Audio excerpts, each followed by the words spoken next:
प्रेम से बोलिए श्री सद्गुरुदेव की जय।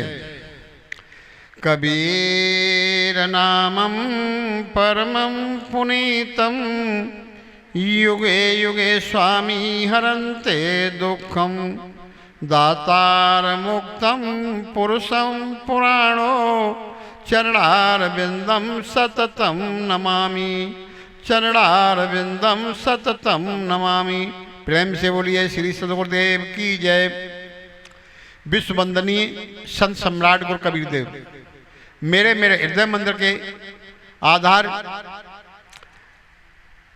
पूजनीय संत पूजनीय सोनदेव शक्त भक्त के स्रोत माता बहन भाइयों, देखो आप सभी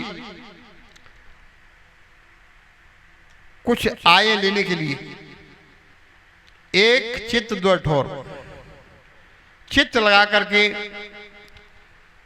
आप समझोगे, सोचोगे और जो शब्द के माध्यम से आपको जो प्रेरणा मिलेगी अपने जीवन पर उतारोगे तो आपको लाभ ही लाभ होगा।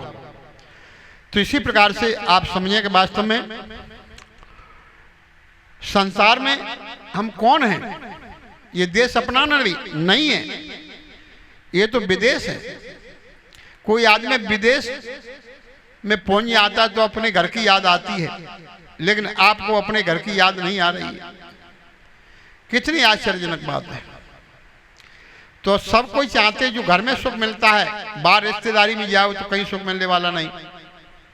लेकिन आदमी सोचता है कि रिश्तेदारी में सुख मिलेगा, 4 दिन हो जाएंगे तो 4 दिन बाद सब कहेंगे अब मेहमान यहीं पर रह रहे हैं, लेकिन कब यहाँ से जाएं मुंह से भी नहीं कह सकते, लेकिन जाना ही पड़ेगा। तो हम मेहमान वक्त हमने जन्म लिया यहाँ पर, लेकिन संसार ये क्या है, ये भी विदेश ही है, ये अपना देश नहीं है। अपना देश तो अपना निस्वरूप होता है और ये संसार है, ये विदेश है।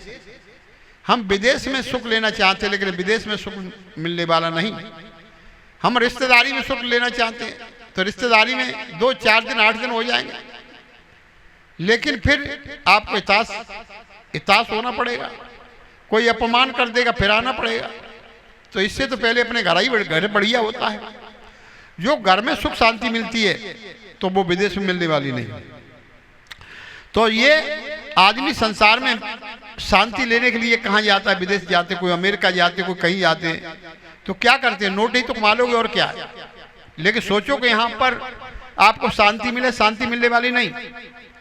नोट कमा लोगे तो नोट आपके साथ नहीं आता है, नोट यहीं रह जाएगा।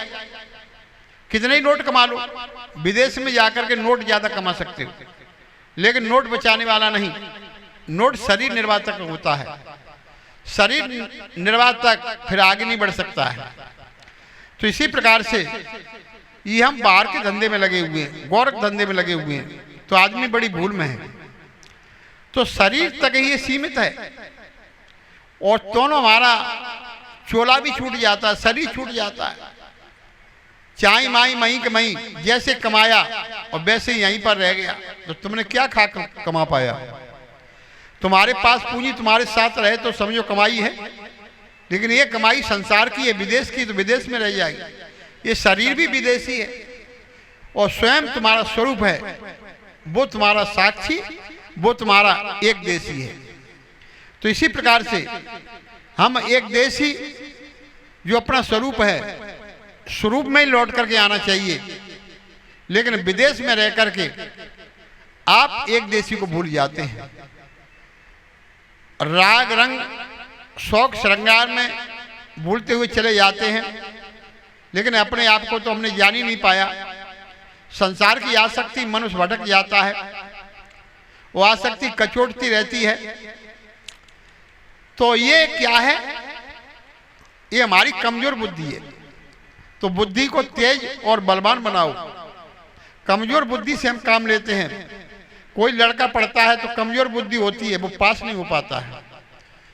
एक हमारा साथी था, जब हम पढ़ने जाते थे तो कक्षा 1 में ही पढ़ता रहा, लेकिन आगे नहीं बढ़ पाया।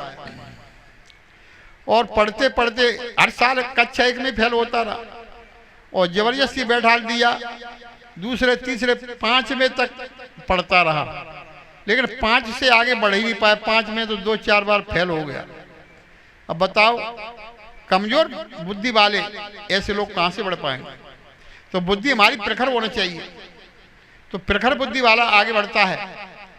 फिर कमजोर बुद्धि वाले जो साथी होते वो भी छूट जाते हैं।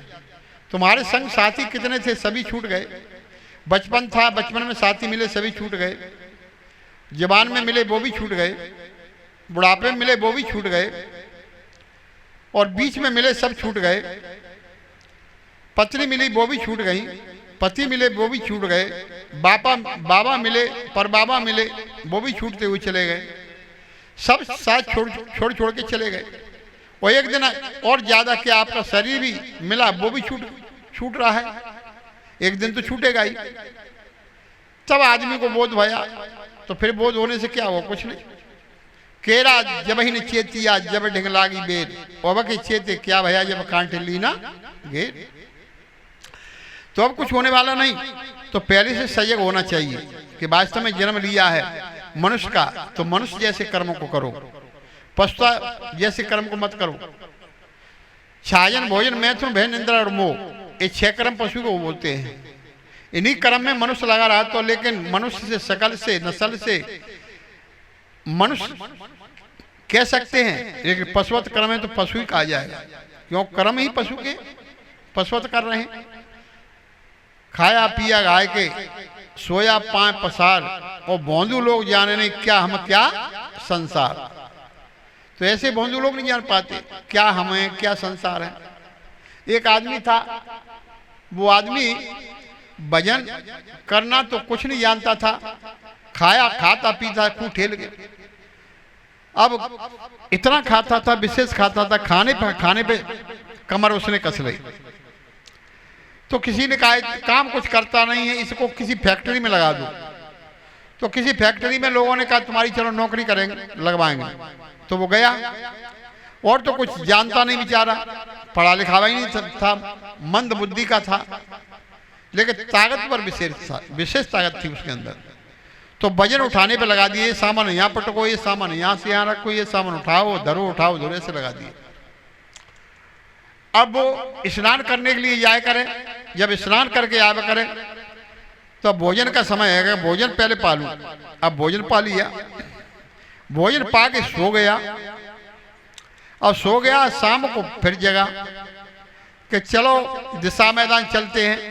तो दिशा मैदान गया, कुल्ला दांतुन करके आया कि चलो भोजन तैयार हो गया भोजन तैयार हो गया, चलो भोजन करेंगे। भोजन पे फिर बैठ गया, और सवेरे खड़ा हुआ, फिर उसने भोजन के लिए तैयार। तो ऐसे ही भोजन करते करते, लेकिन वास्तव में उसने कोई आगे कदम नहीं बढ़ा पाया। तो अब क्या हुआ उसका? तो अब ऐसे लोगों को हम कहां तक समझाएं, लेकिन वास्तव में अब उसने, मालिक ने कहा कि भैया काम करो। कि काम क्या करूं? 24 घंटा ये भी मेरे लिए थोड़े पर है, इसमें समय मिलेगा तभी तो कर लेंगे, समय नहीं मिला। तो ऐसे लोग कहाँ जाते? संसार में चले जाते हैं। तो ऐसे ही करते करते संसार में दौड़ते दौड़ते और हम आसक्ति में भटक जाते हैं। आसक्ति में भटक करके और इस दौड़ में चले जाने से हमारी रास्ता तय नहीं हो पाती है। तो कहा हम ये नहीं समझ पाते कि कौन संसार है और क्या संसार है। वो खाने पीने को ही संसार में समझ रहा है कि यही सबसे बड़ा धर्म होता है, और काम कुछ कर नहीं पाता है। तो ऐसे लोगों से बचना चाहिए। इसी प्रकार से हम अपने स्वरूप में स्थिर हो जाएंगे और अपने आप को जानेंगे, तभी हमारा कल्याण होगा। इन्हीं वाणी पर विराम। प्रेम से बोलिए श्री सद्गुरुदेव की जय।